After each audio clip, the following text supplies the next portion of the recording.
कामयाबी हासिल करने वाले लोग कभी भी शॉर्टकट पर नहीं बल्कि ज्ञान और अपनी मेहनत पर भरोसा रखते हैं। हेलो फ्रेंड्स, आज हम इस वीडियो में बीपीएससी टीआरई 3.0 क्लास 6 to 10 के लिए मोस्ट इम्पोर्टेंट 40 एमसीक्यू को सॉल्व करेंगे। सब्जेक्ट है मेरा भूगोल, सेट नंबर है 7। इससे पहले ऑलरेडी हमने 6 सेट करा रखा है, उसका लिंक डिस्क्रिप्शन में दिया हुआ है, जाकर उसे आप देख सकते हैं। तो चलिए फिर समय का महत्व रखते हुए शुरू करते हैं आज का पहला प्रश्न के साथ। आज का पहला प्रश्न है,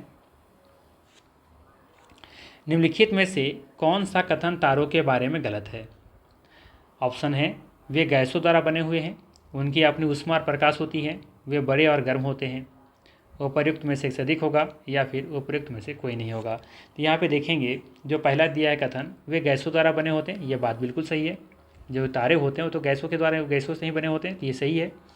बी में दिया है कि उनकी अपनी ऊष्मा और प्रकाश होती है, ये भी सही है। तारे जो होते हैं वो अपने उसके पास अपना ऊष्मा और प्रकाश होती है। हाँ, ग्रहों के बारे में ये सही नहीं है, ग्रहों के पास अपनी ऊष्मा प्रकाश नहीं होती हैं, लेकिन तारों के पास अपनी ऊष्मा और प्रकाश होती हैं। ठीक है। सी में दिया है कि वे बड़े और गर्म होते हैं, ये भी कथन यहाँ पे सही है कि वे बड़े होते हैं और गर्म होते हैं। एग्जाम्पल के लिए आप समझ सकते हैं, तारे के सूर्य के बारे में सन क्या एक तारा है, तो तारे के पास देखेंगे अपनी ऊष्मा और प्रकाश भी है, वे बड़े भी हैं, गर्म भी हैं, और वे गैसों के द्वारा बने होते हैं, जैसे कि हीलियम और हाइड्रोजन से मिलकर बना हुआ है हमारा सूरज। ठीक है ना। तो यहाँ पे तीनों का तीनों कथन सही है, यहाँ पे कोई भी गलत नहीं है। तो हम लोग चले जाएंगे ऑप्शन नंबर ई के साथ। यहाँ पे कोई भी तारों के बारे में कथन गलत नहीं दिया हुआ है। ठीक है, तो ई यहाँ पे बिल्कुल सही हो जाएगा। ठीक है, कमेंट करके मुझे ज़रूर बताइएगा कि आपका कितने मार्क्स बन रहे हैं। ठीक है, तभी तो अनुमान लगा पाऊँगा कि मेरे लेट्स लर्न ऑनलाइन में कितने अच्छे लोग स्टूडेंट जुड़े हुए हैं, कितने मार्क्स ला रहे हैं, आप लोग में कितनी कमजोरियाँ हैं, कितनी अच्छाई हैं, तो हम ये भी तो जानें। ठीक है, तो चलिए फिर आगे देखते हैं नेक्स्ट क्वेश्चन क्या है। नेक्स्ट क्वेश्चन है, निम्नलिखित में से कौन सा मिलान पृथ्वी के ताप कटिबंध के विषय में सही है। ठीक है, सवाल है, निम्नलिखित में से कौन सा मिलान पृथ्वी के ताप कटिबंध के विषय में सही है। पहला दिया हुआ है उष्ण कटिबंध कर्क रेखा और मकर रेखा के मध्य का क्षेत्र है। शीतोष्ण कटिबंध कर्क रेखा और उत्तर ध्रुववृत्त के मध्य का क्षेत्र है। और शीत कटिबंध उत्तर ध्रुववृत्त और उत्तर ध्रुव के मध्य का क्षेत्र है। उपर्युक्त में से अधिक होगा या फिर उपयुक्त में से कोई नहीं। बताना आपको कि ताप कटिबंध के बारे में कौन सा कथन यहाँ पे सही मिलान किया गया है। ठीक है, तो आप इसका आंसर दीजिए, सोचिए, तब तक मैं इसका ड्रॉ करता हूँ कि आखिर ये क्या क्या दिए हुए हम लोग समझते हैं मैप के माध्यम से। ठीक है, जैसे ये मेरा क्या है, थोड़ा सा रुकिएगा, ये हमारा क्या है, मान लेते हैं ये ग्लोब है। ठीक है, ध्यान दीजिएगा, यहाँ पे सबसे पहले देखेंगे ये क्या होता है, ये कौन सी रेखाएं हैं। ये है हमारा विषुवत रेखा। ठीक है, थोड़ा सा ऊपर होना चाहिए था। ठीक है, ये हमारा क्या है, विषुवत रेखा है। ठीक है, या फिर विषुवत वृत्त है। ठीक है ना। इसके ऊपर देखेंगे यहाँ पे एक ये रेखा यहाँ पे देखने को मिलेगा इस तरीके से, और एक नीचे देखने को मिलेगा इस तरीके से। ठीक है, तो ये वाला जो पार्ट है थोड़ा सा हम और इसको नीचे कर लेते हैं, क्योंकि हमें और भी तो रेखाएं खींचनी होंगी। तो ये मान लेते हैं कर्क रेखा, और ये आपका है हुआ आपका कौन सा रेखा, मकर रेखा। ठीक है, तो इसके बीच वाले क्षेत्र को हम क्या कहते हैं, इसके बीच वाले क्षेत्र को कहते हैं उष्णकटिबंधीय क्षेत्र। क्या कहते हैं, उष्णकटिबंधीय क्षेत्र। ठीक है, यहाँ पे लिख देता हूँ मैं उष्ण कटिबंध। ठीक है, कटिबंध। ठीक है, ध्यान रखिएगा, इसके बीच वाला जो क्षेत्र है उसको क्या कहेंगे हम लोग, उष्ण कटिबंधीय क्षेत्र। तो ध्यान रखिएगा, ये वाला रेखा को क्या बोल रहे हैं हम लोग यहाँ पे, ये हमारा है कर्क रेखा। ठीक है, और ये क्या है हमारा, ये हमारा है मकर रेखा। ठीक है, इसके ऊपर अगर हम जाएंगे थोड़ा सा, ठीक है, यहाँ पे ये वाला, ठीक है, तो ये वाला जो क्षेत्र है इसको बोलते हैं उत्तर ध्रुववृत्त। ठीक है, ये है उत्तर ध्रुववृत्त। ठीक है, और अगर इसी तरह से हम यहाँ पे ले लें, यहाँ पे इसको बोलेंगे, ये भी है क्या है, ध्रुववृत्त ही है। ठीक है, तो दक्षिण ध्रुववृत्त हो जाएगा ये ध्रुववृत्त। और इस पॉइंट पर जो हमारा है, ये हमारा क्या है, ये है ध्रुव। ठीक है, ये है आपका ध्रुव। इसी तरीके से ये है उत्तर ध्रुव। ठीक है, ये दोनों पोल है। अब ध्यान दीजिएगा, ये वाला जो बीच का जो एरिया दिख रहा है यहाँ पे, ठीक है, ये वाला जो एरिया दिख रहा है आपको, ठीक है ना। ये वाला है उत्तरी शीतोष्ण कटिबंध, ठीक है। तो यहाँ पे लिख देते हैं ये वाला एरिया है शीतोष्ण कटिबंध, ठीक है। तो ठीक इसी तरीके से ये वाला भी यहाँ पे क्या हो जाएगा, ये भी हो जाएगा शीतोष्ण, ठीक है, शीतोष्ण कटिबंध, ठीक है। और बाकी ये वाला जो आपका एरिया है, ये वाला जो एरिया दिख रहा है ये वाला, इसको हम लोग बोलेंगे शीत कटिबंध। क्या बोलेंगे इसको, शीत कटिबंध, ठीक है। तो यहाँ भी ये वाला एरिया क्या हो जाएगा, ये वाला एरिया हो जाएगा आपका शीत कटिबंध, ठीक है। अब सवाल पे आइए, सवाल क्या दिया हुआ है, लिखा उष्ण कटिबंधीय। तो उष्ण कटिबंध जो है आपका कर्क रेखा और मकर रेखाओं के मध्य का क्षेत्र है। तो जरा देखिए ये वाला कर्क रेखा और ये मकर रेखा, तो इसके बीच वाला क्षेत्र हमने क्या कहा था, ये बोले थे कि उष्ण कटिबंध का क्षेत्र है। तो बिल्कुल सही है, सही है ना, आ रहा है समझ में। तो पहला यहाँ पे कथन सही है।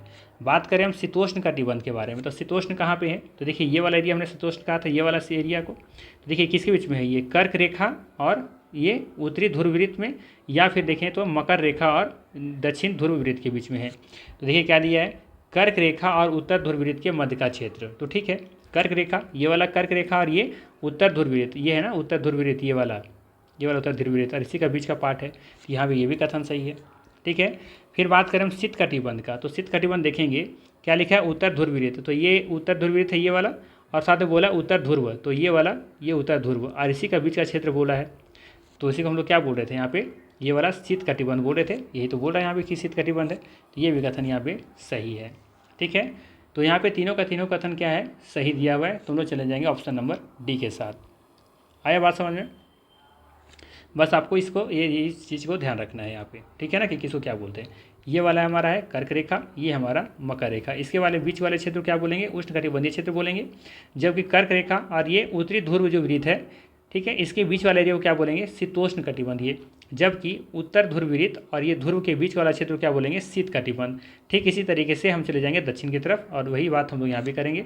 जैसे ये वाला हो गया कर्क रेखा, और ये हो गया आपका दक्षिणी ध्रुव वृत्त हो गया। इसके बीच वाले एरिया को क्या कहेंगे, शीतोष्ण कटिबंधीय क्षेत्र। जबकि ये हो गया उत्तरी ध्रुव वृत्त और ये हो गया आपका ध्रुव, तो इसके बीच वाला एरिया को क्या बोलेंगे शीत कटिबंध, ठीक है।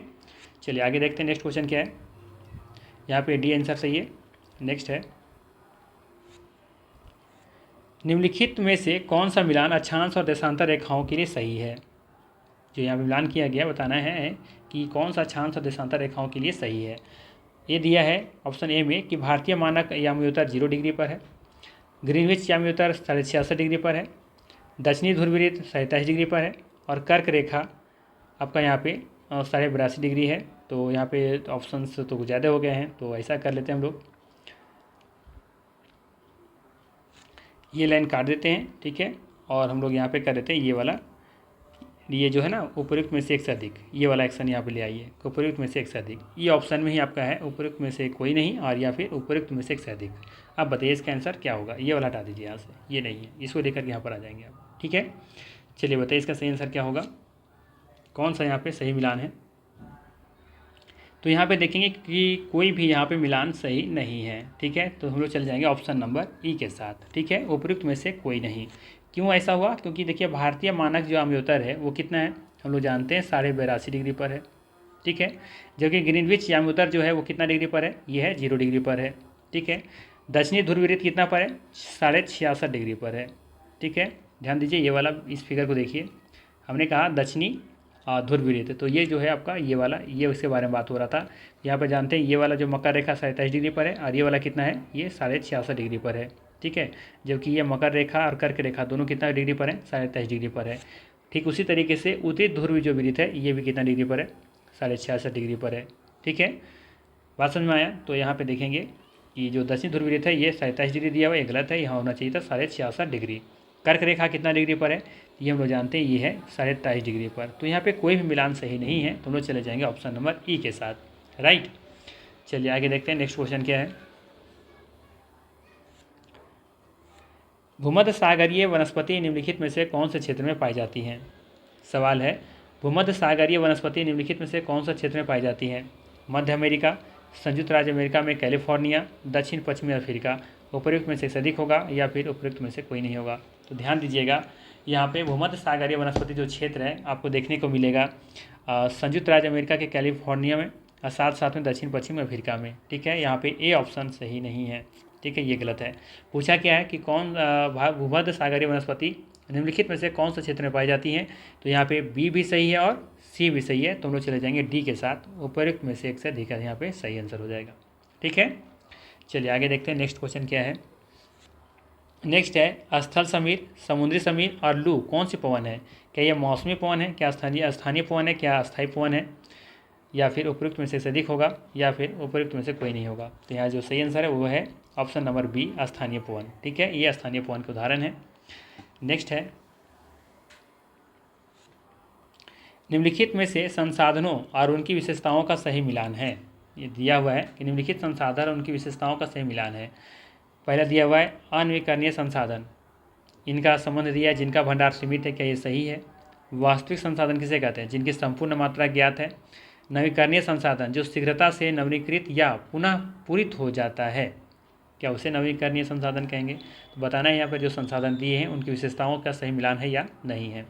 तो बात करें हम पहला ऑप्शन के बारे में कि अनवीकरणीय संसाधन जिनका भंडार सीमित है, बिल्कुल सही है। अनवीकरणीय संसाधन जिनका भंडार सीमित है उसे हम लोग क्या कहेंगे? अनवीकरणीय संसाधन कहेंगे, जिसमें दोबारा हम लोग नहीं ला सकते हैं। जैसे एक बार कोयला खत्म हो गया तो खत्म हो गया, तो जिसके भंडार सीमित है, ये पॉइंट यहाँ पे बिल्कुल सही है। ठीक है, बात करें हम बी ऑप्शन का वास्तविक संसाधन, तो वास्तविक संसाधन किसे कहते हैं? जिनकी संपूर्ण मात्रा ज्ञात है, कितना क्वांटिटी में है मुझे ये पता है, ज्ञात है, तो इसे हम लोग क्या कहेंगे? ये वास्तविक संसाधन कहलाएगा। तो बी भी यहाँ पे सही है। नवीकरणीय संसाधन किसे कहेंगे? जो शीघ्रता से नवीनीकृत या पुनः पूरित हो जाते हैं, नवीकरणीय संसाधन कहलाएंगे, जैसे कि सूर्य का प्रकाश। ठीक है, ये क्या है? एक नवीकरणीय संसाधन है। ठीक है, जल भी क्या एक नवीकरणीय संसाधन है। तो जो शीघ्रता से नवीनीकृत किया जा सकता है या पुनः पूरित हो जाए उसे हम लोग नवीकरणीय संसाधन कहेंगे। ठीक है, तो यहाँ पे ये भी ऑप्शन सही है। तो यहाँ पे एक और ऑप्शन दिया हुआ है ना, ये भी देख लेते हैं डी ऑप्शन में क्या दिया है। डी तो हम देख ही नहीं रहे थे। संभाव संसाधन किसे कहते हैं? क्या जिनकी संपूर्ण मात्रा ज्ञात नहीं है? बिल्कुल सही है। जिनकी मात्रा संपूर्ण ज्ञात है ही नहीं कि कितना है, बस संभावना है कि हाँ इतना हो सकता है, जिनकी संपूर्ण मात्रा मुझे ज्ञात नहीं है उसे संभाव संसाधन कहते हैं। तो यहाँ पे ये भी कथन सही है। ठीक है, तो यहाँ पे उपयुक्त में से एक से अधिक यहाँ पे कथन सही है, तो ऑप्शन नंबर ई के साथ हम लोग चले जाएंगे। राइट, नेक्स्ट है निम्नलिखित में से संसाधनों से संबंधित कौन सा कथन गलत सही नहीं, क्या हो गया ये कथन में, थोड़ा सा रुकिएगा। चलिए अब सही हो गया। निम्नलिखित में से संसाधनों से संबंधित कौन सा कथन गलत है? ठीक है, बताना है आपको कि निम्नलिखित में से संसाधनों से संबंधित कौन सा कथन गलत है। पहला दिया हुआ है वायु, जल, मिट्टी और खनिज प्राकृतिक संसाधन है। बी में दिया है समय के साथ संसाधन आर्थिक रूप से मूल्यवान हो सकते हैं। सी में दिया है लोग स्वयं संसाधन नहीं हैं। समय और प्रौद्योगिकी दो महत्वपूर्ण कारक हैं जो पदार्थों को संसाधन में परिवर्तित कर सकते हैं। तो यहाँ पे देखेंगे पहला कथन सही है। ठीक है, कि वायु, जल, मिट्टी और खनिज क्या है? प्राकृतिक संसाधन है। ठीक, बी में दिया है समय के साथ संसाधन आर्थिक रूप से मूल्यवान हो सकते हैं, बिल्कुल सही है। सी में दिया है कि लोग स्वयं संसाधन नहीं है, ये कथन गलत है। लोग स्वयं संसाधन नहीं है, लोग तो स्वयं में बहुत बड़ा संसाधन है। ठीक है, लोग स्वयं संसाधन नहीं है, बिल्कुल गलत है। लोग इतना सबसे बड़ा संसाधन तो लोग ही हैं। ठीक है, लोग जो हैं वो स्वयं में बहुत बड़े संसाधन है, क्योंकि अगर लोग ही नहीं होते तो आज इतना डेवलपमेंट देख रहे हैं, क्या वो कोई संसाधन के रूप में काम आ पाता? बिल्कुल नहीं। आज कोयला अगर भंडार पड़ा हुआ है, लेकिन अगर उसका मनुष्य उसका यूज नहीं करने जानता तो क्या वो संसाधन बन पाता? नहीं। तो जिस चीज़ का हम जानते हैं, उपयोग कर सकते हैं, जो हमारे लायक है, जो हमारे लिए आर्थिक वैल्यू है, उससे हम लोग क्या कहते हैं? संसाधन कहते हैं। ठीक है, तो यहाँ पे देख रहे हैं कि लोग क्या है? लोग अगर किसी चीज़ का ईजाद ही नहीं करता, डेवलप ही नहीं करता, तो संसाधन बन नहीं पाता। तो कह सकते हैं कि लोग स्वयं एक बहुत बड़े संसाधन है, जबकि यहाँ लिखा नहीं है, तो बी गलत, सी गलत हो गया यहाँ पे। जबकि डी लिखा है समय और प्रौद्योगिकी दो महत्वपूर्ण कारक हैं जो पदार्थों को संसाधन में परिवर्तित कर सकते हैं। तो समय और ये जो टेक्नोलॉजी है, ये दो चीज़ों को जाहिर सी बात है संसाधन में परिवर्तित किया जा सकता है, तो ये भी कथन सही है। तो यहाँ पे गलत कौन सा है? Option number C. ठीक है, बाकी सारे यहाँ पे कथन सही हैं। ठीक है ना, चलिए आगे देखते हैं नेक्स्ट क्वेश्चन क्या है। बिहार में जंगल कितने लाख हेक्टेयर के क्षेत्र में फैला हुआ है? 28 लाख हेक्टेयर के क्षेत्र में, 29 लाख हेक्टेयर के क्षेत्र में, या 31 लाख हेक्टेयर के क्षेत्र में? इसका सही आंसर होगा ऑप्शन नंबर बी। ठीक है, 29 लाख हेक्टेयर के क्षेत्र में। ठीक है, अगर परसेंटेज पूछा जाए तो बताइएगा 7.84%। ठीक है, कितना? 7.84%। ठीक है, चलिए आगे देखते हैं नेक्स्ट क्वेश्चन क्या है।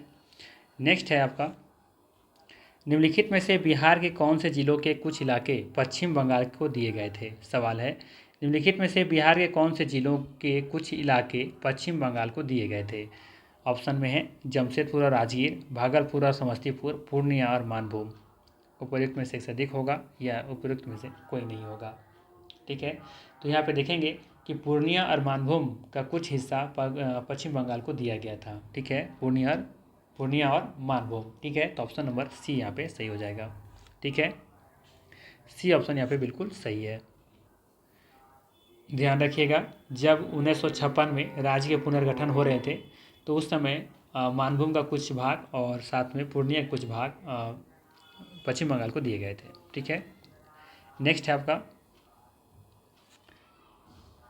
बिहार का पहला रामसर साइट कांवर झील को कब रामसर स्थल घोषित किया गया था। इंपॉर्टेंट सवाल है, बिहार का पहला रामसर साइट कांवर झील को कब रामसर स्थल घोषित किया गया था। जबकि आपको पता है कि कांवर जो झील है वो कहाँ पे है, किस जिला में है, तो बिहार के बेगूसराय ज़िले में है। कहाँ पे है, बेगूसराय ज़िले में है। ठीक है, तो ध्यान रखना है आपको कि इसे रामसर स्थल घोषित किया गया था। कब किया गया था, कब इसे दर्जा दिया गया था, ये आपको बताना है। ठीक है, क्या 2022 में दिया गया था, 2020 में या 2021 में। तो ध्यान दीजिएगा, इसका सही आंसर होगा 2020 में। ठीक है, ऑप्शन नंबर बी यहाँ पे बिल्कुल सही है। 2020 में इस कांवर झील को या काबरताल झील को 2020 में रामसर स्थल घोषित किया गया था। ठीक है, बात करें हम अगस्त 2022 तक, कितना, अगस्त 2022 तक भारत में कुल 75 रामसर साइट हैं। ठीक है, 75 रामसर साइट हैं। ठीक है, ये ध्यान रखिएगा। नेक्स्ट है, निम्नलिखित नदियों में से कौन बिहार में गंगा से मिलती है। निम्नलिखित नदियों में से कौन बिहार में गंगा से मिलती हैं। पुनपुन, किऊल, सोन। उपयुक्त में से एक से अधिक होगा या फिर उपयुक्त में से कोई नहीं होगा। तो ध्यान दीजिएगा, यहाँ पे पुनपुन भी गंगा मिलती है बिहार में ही। ठीक है, बिहार में गंगा से मिलती है, जबकि किऊल मिलती है और साथ में यहाँ पे सोन भी मिलती है। ठीक है, सोन वैसे कहाँ से निकलती हैं तो आपको पता होगा, अमरकंटक के पहाड़ियों से निकलती हैं। ठीक है, और बिहार में कहाँ पे मिलती हैं, तो ध्यान रखिएगा, बिहार में जो पटना के निकट आप देखेंगे कि सोन गंगा में मिल जाती हैं। जबकि पुनपुन जो है ना, ये फतुहा के पास, फतुहा नामक कोई स्थान है, वहाँ पे जाके गंगा नदी में मिलती हैं। ठीक है, तो यहाँ पे तीनों के तीनों देखेंगे कि बिहार में गंगा से मिलती हैं, तो उपयुक्त में से एक से अधिक यहाँ पे सही आंसर हो जाएगा। डी ऑप्शन यहाँ पे बिल्कुल सही है। राइट, चलिए आगे देखते हैं नेक्स्ट क्वेश्चन क्या है। बिहार में दामोदर प्रवाहित होती हैं, बिहार में दामोदर प्रवाहित होती हैं, एक कछारी क्षेत्र में, भ्रंश घाटी में, एक मैदानी प्रदेश में। उपयुक्त में से अधिक होगा या फिर उपयुक्त में से कोई नहीं होगा। तो ध्यान दीजिएगा, दामोदर नदी जो है ना, एक भ्रंश घाटी में बहने वाली नदी है। तो ऑप्शन नंबर बी यहाँ पे बिल्कुल सही हो जाएगा। ठीक है, बिहार जो है, सॉरी, जो दामोदर नदी है ना, ये भ्रंश घाटी में बहती है। ठीक है, भ्रंश घाटी आपको पता है ना कि क्या होता है। जैसे मान लेते हैं अगर ये कोई क्षेत्र है, ठीक है, तो यहाँ का जो बीच का क्षेत्र होता है ना, जिससे मान लें धंस करके अंदर चला गया। ठीक है, ये वाला एरिया क्या हो गया कि अंदर चला गया, और ये दोनों भाग जैसे था वैसे रह गया, तो ये भाग नीचे चला जाएगा, तो यहाँ पे क्या बन जाएगा, गड्ढा बन जाएगा। तो उससे होकर के जो नदियाँ बहती हैं ना, उसे कहते हैं भ्रंश घाटी में बहना। ठीक है, तो यहाँ पे जो सही आंसर है वो है आपका बी ऑप्शन, भ्रंश घाटी में। ठीक है, ध्यान रखिएगा, दामोदर जो नदी है वो भ्रंश घाटी में बहती है। एक और उदाहरण लिख याद रखिएगा, नर्मदा नदी भी भ्रंश घाटी में ही बहती है। ठीक है, नर्मदा जो ये भी अमरकंटक की नदी से ही, अमरकंटक पहाड़ी से ही निकलती हैं। ठीक है, और ये देखेंगे कि जाकर के अरब सागर में गिरती हैं, ये भी ध्यान रखिएगा। नेक्स्ट है, उद्योग और स्थान के निम्न जोड़ों में से कौन सा जोड़ा सही नहीं है। ठीक है, उद्योग और स्थान के निम्न जोड़ों में से कौन सा जोड़ा सही नहीं है। पहला दिया है तेल refinery Barauni, cement Banjari, rail डिब्बा भागलपुर। उपयुक्त में से एक से अधिक होगा या फिर उपयुक्त में से कोई नहीं होगा। ठीक है, आपको मैच करना है कि जो उद्योग है क्या उनके स्थान से सही मैच है या नहीं है। ठीक है, तो यहाँ पे देखेंगे कि यहाँ पे तेल जो रिफाइनरी है ये बरौनी में स्थित है, बिल्कुल सही है। ठीक है, सीमेंट ये बंजारी में स्थित है, ये भी सही है। जबकि रेल डिब्बा भागलपुर में नहीं है। ये रेल डिब्बा ध्यान रखिएगा, रेल डिब्बा आपका मुजफ्फरपुर में है और मोकामा ये 2 जगह में स्थित है ये, ठीक है। तो ध्यान रखिएगा, रेल डिब्बा भागलपुर में नहीं, मुजफ्फरपुर में स्थित है। यहाँ पे लिख देता हूँ मुजफ्फरपुर,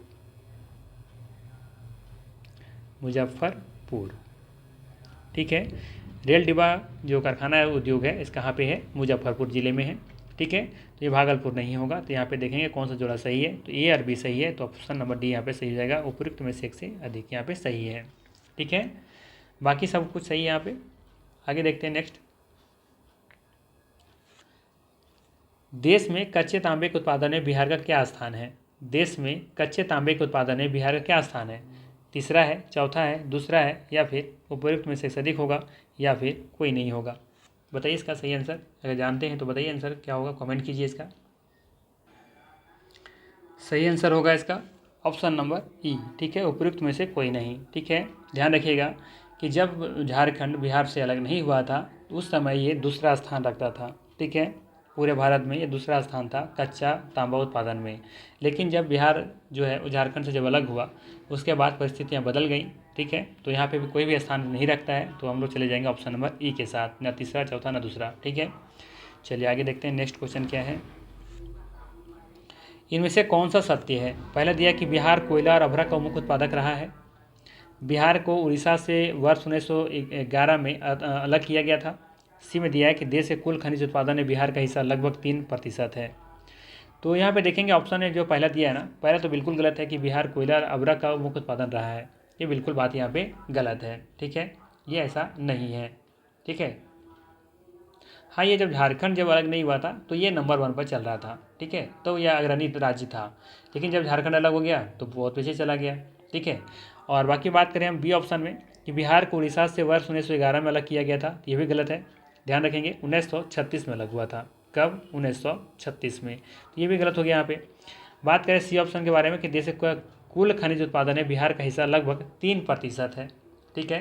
तो यहाँ पे देखेंगे ये वाला जो कथन है सही है, ठीक है। ऑप्शन नंबर सी यहाँ पे सही है, ठीक है, कि ये पूरे देश के कुल खनिज उत्पादन में बिहार का हिस्सा जो है मात्र वो 3% है या 3% है, ठीक है।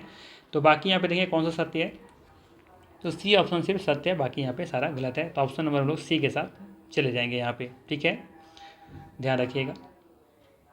नेक्स्ट है, खनिज और जिले के निम्न जोड़ों में से कौन सा जोड़ा सही है? ठीक है, खनिज और जिले के निम्न जोड़ों में से कौन सा जोड़ा सही है ये आपको बताना है। जैसे कि लाइमस्टोन, क्या ये कैमूर में देखने को मिलता है? माइका नवादा में। लेड और जिंक बांका रोहतास में। ठीक है, तो बताना है आपको, कमेंट करना है क्या इस सही खनिज में जो दिया गया जोड़ा सही है या नहीं है, कोई गलत है, कौन सही है। ठीक है, तो यहाँ पे देखेंगे जो पहला ऑप्शन है ना, ये बिल्कुल सही है। ठीक है, लाइमस्टोन आपको कैमूर जिला में देखने को मिलेगा। ठीक है, ये सही है। माइका जानते हैं कि नवादा जिला में मिलता है, ये देखेंगे कि बिहार और झारखंड के बॉर्डर पर ही है, कोडरमा से ये सटा हुआ जिला है ये नवादा, यहाँ पे माइका देखने को मिलेगा। और जैसे कि झारखंड में कोडरमा में देखने को मिलता है, हजारीबाग में देखने को मिलता है, तो ये सभी देखेंगे कि नवादा से सटे हुए जिले हैं, तो ये मिल जाएगा यहाँ पे नवादा में भी माइका ने अभ्रक। ठीक है, बाकी बात करें हम लेड और जिंक, यहाँ पे बांका रोहतास में मिलता है, तो ये भी सही है। लेड और जिंक आपको बांका और रोहतास में देखने को मिलता है। तो यहाँ पे देखेंगे कि तीनों कथन यहाँ पे सही है, तो हम लोग चले जाएंगे ऑप्शन नंबर डी के साथ, उपयुक्त में से एक से अधिक यहाँ पे कथन सही है। ठीक, चलिए आगे देखते हैं। निम्नलिखित में से कौन सा स्वरमंडल का भाग नहीं है? सवाल है, निम्नलिखित में से कौन सा स्वरमंडल का भाग नहीं है? क्षुद्रग्रह, धूमकेतु, निहारिका, उपयुक्त में से एक से अधिक होगा या फिर इनमें से कोई नहीं होगा। तो ध्यान रखिएगा यहाँ पे कि क्षुद्र ग्रह हो गया, धूमकेतु हो गया, ठीक है, बाकी और ग्रह है, उल्काएं हैं, धूमकेतु हैं, ठीक है, ये सभी देखेंगे। जो बौने ग्रह भी हैं, ठीक है, खगोलीय जो धूल हैं, वो सभी स्वरमंडल के भाग हैं, जबकि निहारिका जो है ये स्वरमंडल का भाग नहीं है। तो ऑप्शन नंबर यहाँ पे सी बिल्कुल सही हो जाएगा। ठीक है, नेक्स्ट है, ग्लोब पर 1 डिग्री के अंतराल पर खींची गई अक्षांश रेखाएं कितनी है? सवाल है, ग्लोब पर 1 डिग्री के अंतराल पर खींची गई अक्षांश रेखाएं कितनी हैं? ठीक है, 180 है, 360 है या फिर 179 है। तो ध्यान रखिएगा जो सही आंसर है यहाँ पे वो है आपका ऑप्शन नंबर सी, 179। ठीक है, कितना है? 179 है। ठीक है, जिससे कर ये बात हम करें, थोड़ा सा देखिएगा यहाँ पे, समझने का प्रयास कीजिएगा। जैसे ये क्या है? विषुवत रेखा है, ठीक है। इसी के ऊपर देखेंगे कि कितना खींचा गया है, यहाँ से एक एक डिग्री पर कितना लाइन खींचा गया है, 90। कितना, 90 खींचा गया है। ठीक है, इस तरीके से 90, तो ये हो गया 90। और इसी तरीके से 90 नीचे खींचा गया है इस तरीके से, तो ये इधर हो गया 90। तो 90 कितना हो गया, 180। और एक ये हो गया विषुवत रेखा, कितना हो जाएगा, 181। लेकिन समझिएगा कि जब ऊपर से देखेंगे ना इधर इधर से, तो यहाँ पे जो सर्कल बनता है, तो ये गोल घूमते घूमते यहाँ पे एक बिंदु बन जाता है। ये बिंदु का क्या आप सर्कल कहेंगे, इस बिंदु को सर्कल कहेंगे क्या, आप नहीं कहेंगे ना। तो यहाँ पे एक बिंदु यहाँ बनता है और एक बिंदु यहाँ भी बनता है। ठीक है, जो 0 डिग्री पर है। तो कहने का मतलब ये है कि ये दो रेखाएं जो हैं वो रेखा नहीं है, एक बिंदु है, तो उसे हम लोग काउंट नहीं करेंगे ना। तो जब नहीं काउंट करेंगे इसमें दो क्या करेंगे, लेस कर देंगे। ठीक है, तो कितना बच जाएगा, 179। ठीक है, तो यहाँ पे जो सही आंसर होगा वो होगा आपका ऑप्शन नंबर सी। ठीक है, यहाँ सी सही आंसर है। जैसे यहाँ भी समझ सकते हैं, जैसे देखिए ये मेरे पास क्या है, ये ग्लोब है। ठीक है, तो इस ग्लोब में देखेंगे कि ये वाला जो रेखा है, यहाँ ये वाला विषुवत रेखा है, ये वाला इसी तरीके से खींचा गया होगा। यहाँ पे एक लाइन ये भी खींचा गया है, ये भी खींचा गया है, ये भी खींचा गया रेखा है, ये वृत्त है। ठीक है, दक्षिणी जो है आपका अक्षांश रेखा है। तो उसी तरीके से इस तरीके से अक्षांश रेखा होगा, इस तरीके से होगा, और अंत में एक बिंदु इस तरीके से होगा। तो इसे हम लोग काउंट नहीं कर सकते हैं। ठीक है, तो वही वाला को काउंट नहीं करते, जिसमें हम लोग एक ऊपर और एक नीचे जो होता है साउथ और नॉर्थ वाला, दो क्या करते हैं, लेस कर देते हैं, तो 179 ही आता है। ठीक है, तो ध्यान रखिएगा आपसे कि ग्लोबल पर 1 डिग्री का अंतराल पर खींची गई जो अक्षांश रेखाएं हैं वो कितनी हैं, 179 है। ठीक है, चलिए आगे है, ब्रह्मांड में पल्सर क्या है। ब्रह्मांड में पल्सर क्या है, किसी तारे द्वारा उत्सर्जित रेडियो तरंगे हैं, तारों का एक समूह है, घूमते न्यूट्रॉन तारे हैं, या फिर उपयुक्त में से सदिक है, या फिर उपयुक्त में से कोई नहीं होगा। तो ध्यान रखिएगा, ब्रह्मांड में जो पल्सर है ना, ये घूमते हुए न्यूट्रॉन तारे हैं। ठीक है, क्या है, घूमते हुए न्यूट्रॉन तारे हैं। ऑप्शन नंबर सी यहाँ पे सही हो जाएगा। ठीक है, चलिए आगे देखते हैं। नेक्स्ट है, वैज्ञानिक जिन्होंने सर्वप्रथम खोज की कि पृथ्वी सूरज के चारों ओर घूमती है, किसने खोज किया था, क्या डाल्टन साहब ने किया था, कॉपरनिकस ने, या फिर आइंस्टीन ने किया था। ठीक है, आपको बताना है इसका सही आंसर क्या होगा। तो ध्यान रखिएगा, वैज्ञानिक जिन्होंने सर्वप्रथम ये खोज की कि पृथ्वी के चारों ओर घूमती है, पृथ्वी सूरज के चारों ओर घूमती है, ये कहने वाले व्यक्ति पहले थे कॉपरनिकस। ठीक है, तो ऑप्शन नंबर यहाँ पे बी सही हो जाएगा। ठीक है, बी यहाँ पे सही है। ठीक है, चलिए आगे देखते हैं। यहाँ पे एक इम्पोर्टेंट पॉइंट है जो ध्यान रखना चाहिए कि एक प्रसिद्ध भारतीय खगोलविद थे, उनका नाम था वराहमिहिर। क्या नाम था उनका, वराहमिहिर था। इन्होंने लगभग आज से 1000 वर्ष पूर्व पहले ही ये बता दिया था कि चंद्रमा पृथ्वी का परिक्रमा लगाता है, चंद्रमा पृथ्वी का परिक्रमा लगाता है और पृथ्वी सूरज की परिक्रमा करती है। आज से 1000 वर्ष पूर्व पहले ही हमने बता दिया था, लेकिन हमारे पास कुछ साक्ष्य नहीं है। ठीक है, और बाकी क्रेडिट सभी विदेशी के लोग ले गए। ठीक है, क्योंकि हमारे पास कुछ लिखित तो वैसा तो प्रमाण था नहीं।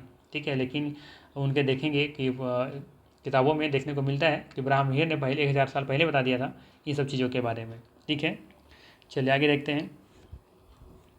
हमारे अंतरिक्ष में कितने तारामंडल हैं, 87, 88, 89। तो ध्यान रखिएगा, हमारे अंतरिक्ष में लगभग 88 तारामंडल हैं। तो ऑप्शन नंबर यहाँ पे बी बिल्कुल सही हो जाएगा। ठीक है, 88 तारामंडल हैं। ठीक है, चलिए आगे देखते हैं। नेक्स्ट है, किस वर्ष इंटरनेशनल एस्ट्रोनॉमिकल यूनियन ने प्राग सम्मेलन में प्लूटो को ग्रह की श्रेणी से बाहर कर दिया था, 2005 में, 2006 में, या 2007 में।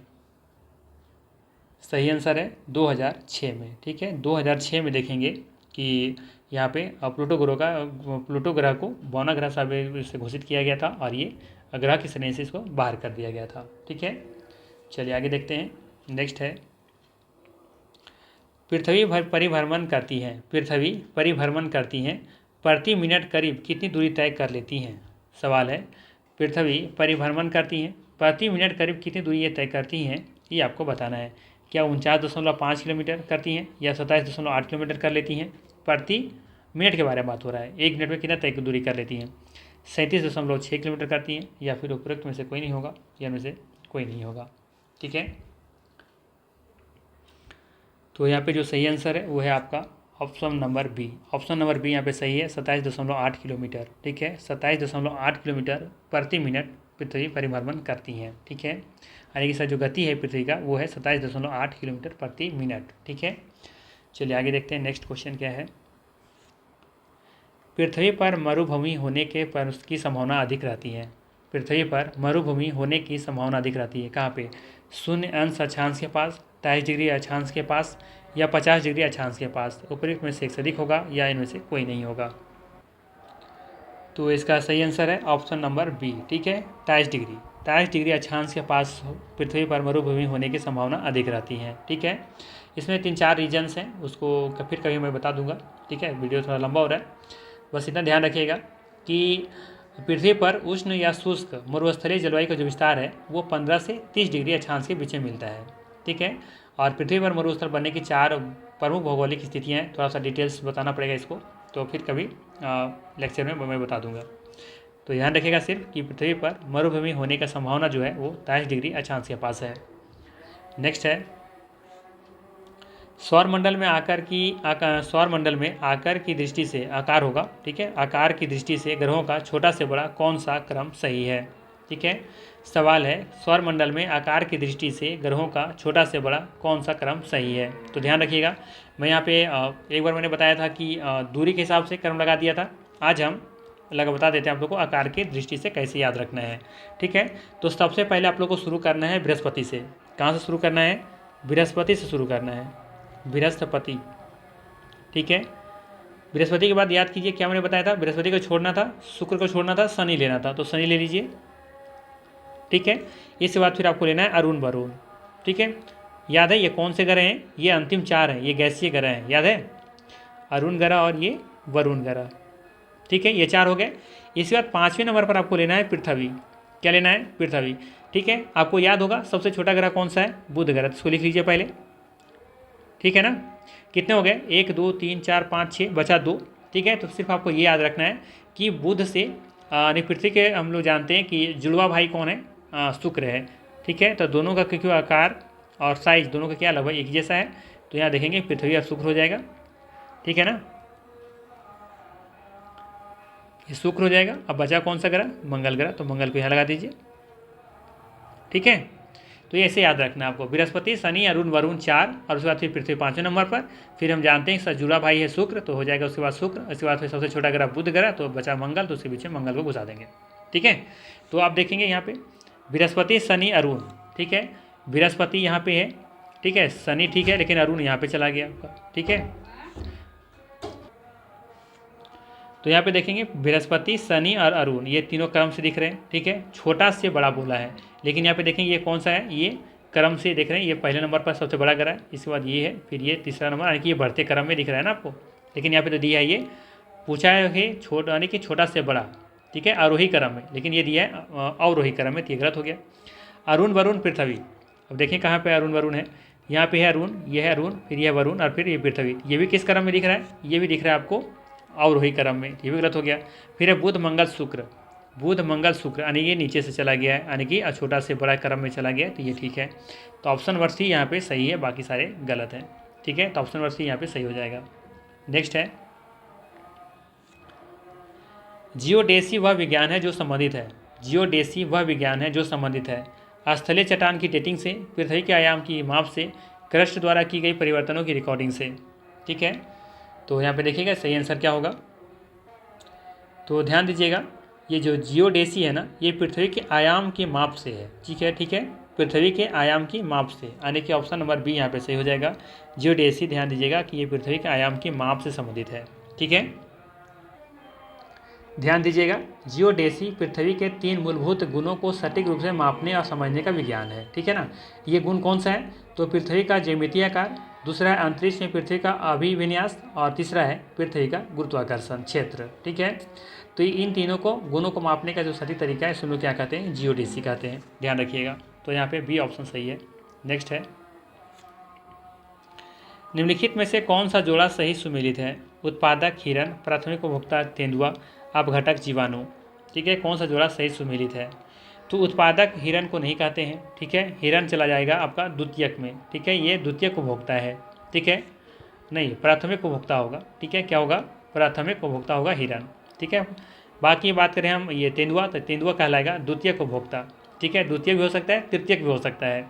ठीक है, अपघटक यहाँ पे जीवाणु, ये सही है। तो ये दोनों कथन यहाँ पे गलत है। ठीक है, ध्यान रखिएगा, एक हम यहाँ पे एग्जाम्पल दे देते हैं, जिससे कि उत्पादक। ठीक है, ध्यान दीजिएगा, उत्पादक। ये किसको कहेंगे? ये किसको कहेंगे हम लोग? घास को। ठीक है। अब घास जो खाएगा, ठीक है, जो घास को खाएगा उसको क्या कहेंगे? प्राथमिक उपभोक्ता। घास को खाने वाले को क्या बोलेंगे? प्राथमिक उपभोक्ता। ठीक है, आ रहा है समझ में? इसको कौन खाएगा? हिरन। हिरन खा ले या फिर कोई खरगोश खा ले या बकरी खा ले, ठीक है, तो इसको सभी को क्या कहेंगे हम लोग? प्राथमिक उपभोक्ता। यानी कि प्लांट को खाने वाले सारे जीव प्राथमिक उपभोक्ता कहलाएंगे। ठीक है। और जो प्राथमिक जैसे कि जितने प्लांट वगैरह सबको क्या बोलेंगे? उत्पादक कहेंगे। तो उत्पादक घास भी हो सकता है, फूल पत्ता वगैरह सब कुछ है। ठीक है, ध्यान रखिएगा। अब हम बात करें आगे, अपघटक किसको कहेंगे? अपघटक किसको कहेंगे? अपघटक। तो जिससे मान लेते हैं हिरन मर गया या फिर कोई जानवर और मर गया, तो उसको कोई खाने वाला होगा ना, खा करके मिट्टी में परिवर्तित करने वाला होगा, तो ऐसे जीवों को कहेंगे अपघटक। तो अपघटक यहाँ पे बदलने के लिए कौन है? जीवाणु। ठीक है। बात करें हम द्वितीयक उपभोक्ता में, वैसे तो हम लोग इससे ऐसा करते हैं, इसको हम लोग हटाते हैं, अभी यहाँ पे लिखते हैं पहले द्वितीयक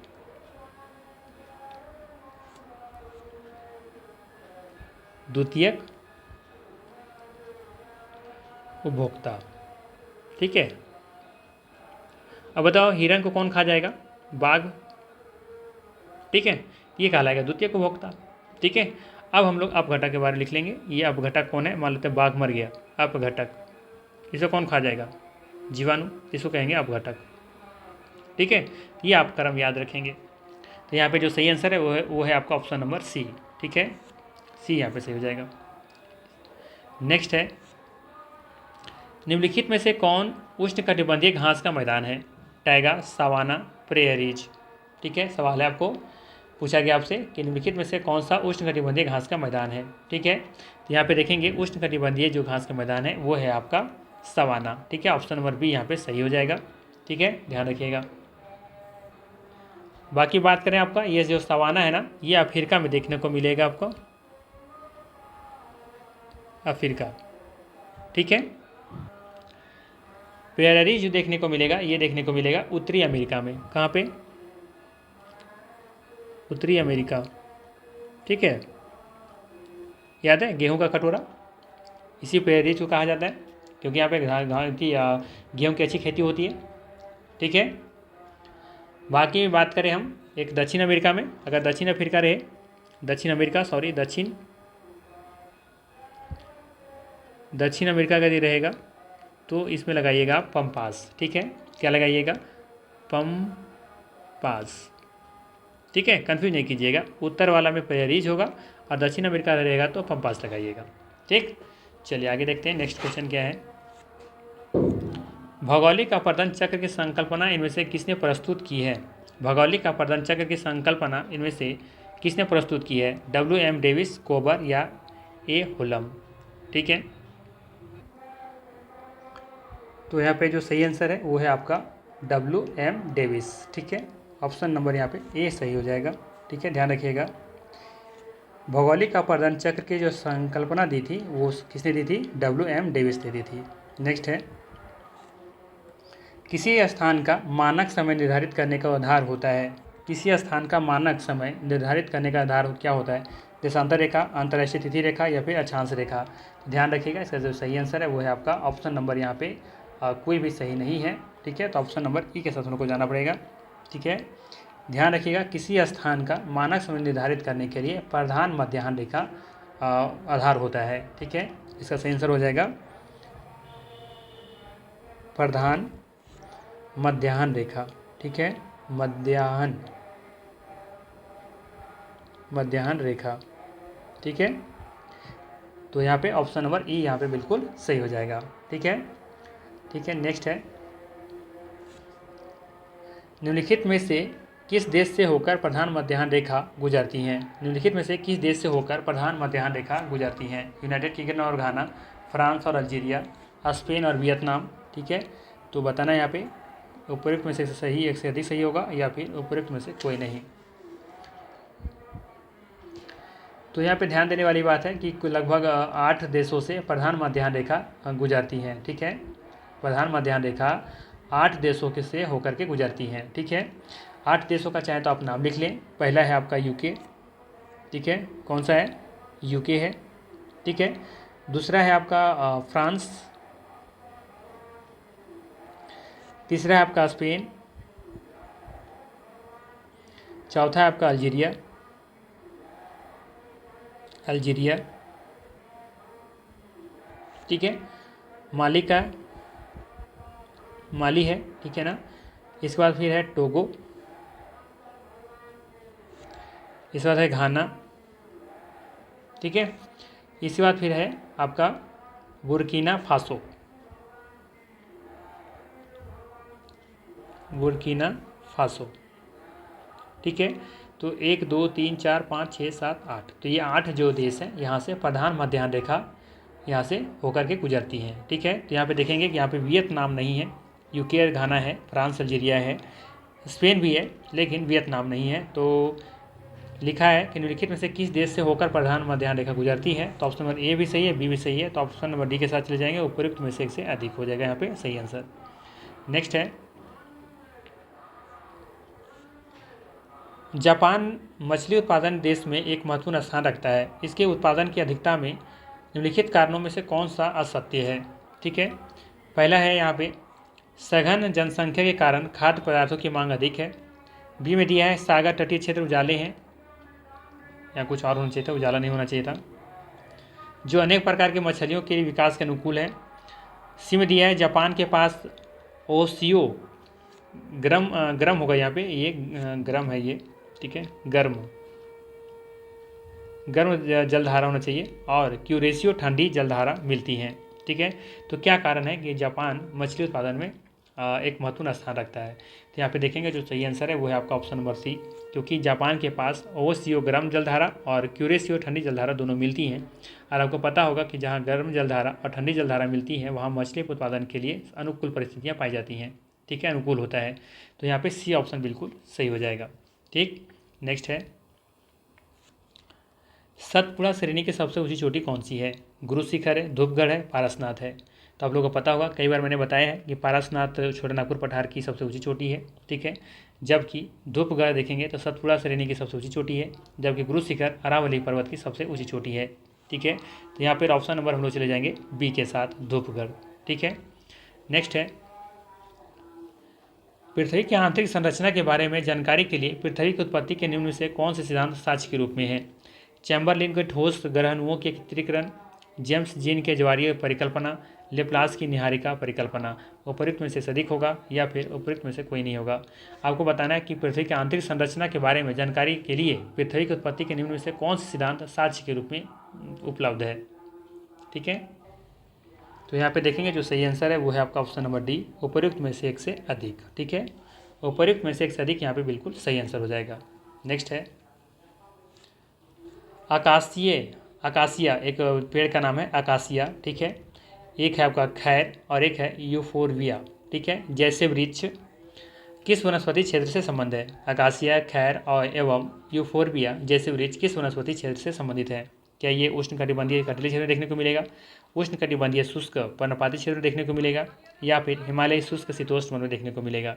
एक काम करेंगे आप, मेरे पास तो फिलहाल अभी नेट की सुविधा नहीं है, तो आप ऐसा करेंगे कि अकासिया यूफोरबिया देखेंगे तो एक सर्च करके देखेंगे आप, तो आपको याद हमेशा के लिए रहेगा, भूलेंगे नहीं कभी, ठीक है।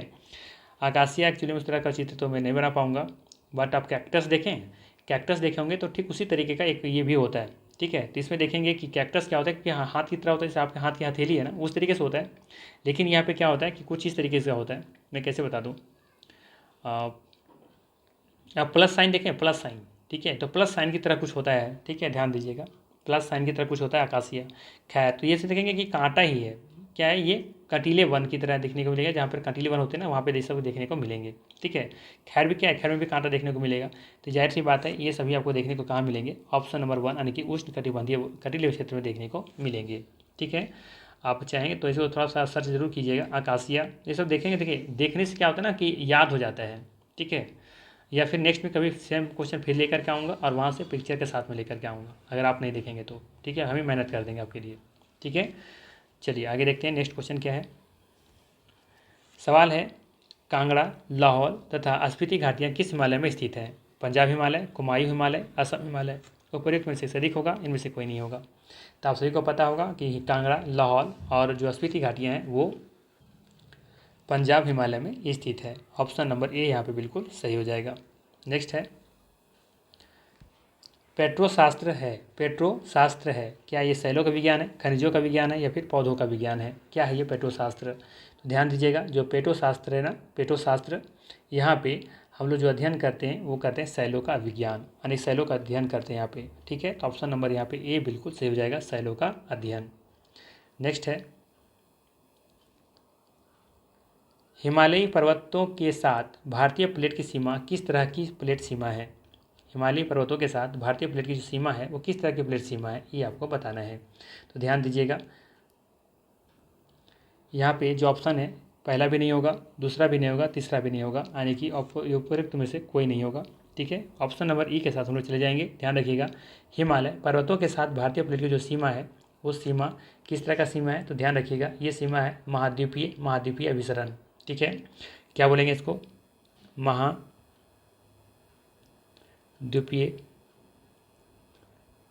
महाद्वीपीय अभिसरण। ठीक है, ये ध्यान रखिएगा, ये इसका सही आंसर है, महाद्वीपीय अभिसरण क्षेत्र। नेक्स्ट है